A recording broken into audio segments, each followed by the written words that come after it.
ગાંધીનગરમાં એસીબીની સફળ ટ્રીપમાં CID ક્રાઇમના police inspector સહિત 2 ઝડપાયા।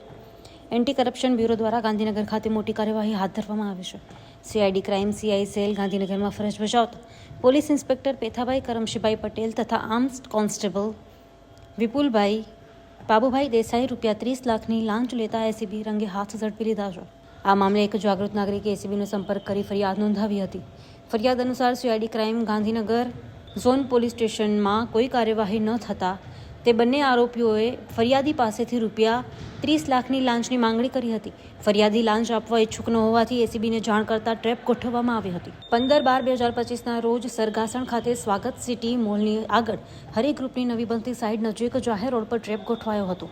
ટ્રેપ દરમિયાન આરોપી આર્મ્સ કોન્સ્ટેબલ વિપુલભાઈ દેસાઈએ ફરિયાદી પાસેથી ₹30 લાખની લાંચ સ્વીકારી હતી, જ્યારે પોલીસ ઇન્સ્પેક્ટર પેથાભાઈ પટેલે સમગ્ર વ્યવહારમાં સંમતિ આપી અને સહભાગી બનતા એસીબી દ્વારા બંનેને ઝડપી લેવામાં આવ્યા હતા। લાંચની સંપૂર્ણ રકમ સ્થળ પરથી જ રિકવર કરવામાં આવી છે। આ સમગ્ર કાર્યવાહી અમદાવાદ શહેર એસીબી પોલીસ સ્ટેશનના પોલીસ ઇન્સ્પેક્ટર ડીએન પટેલના માર્ગદર્શન અને દેખરેખ હેઠળ કરવામાં આવી છે। આરોપીઓ સામે કાયદેસરની કાર્યવાહી હાથ ધરવામાં આવી છે। Story by Vikramsinh Zala, Ahmedabad.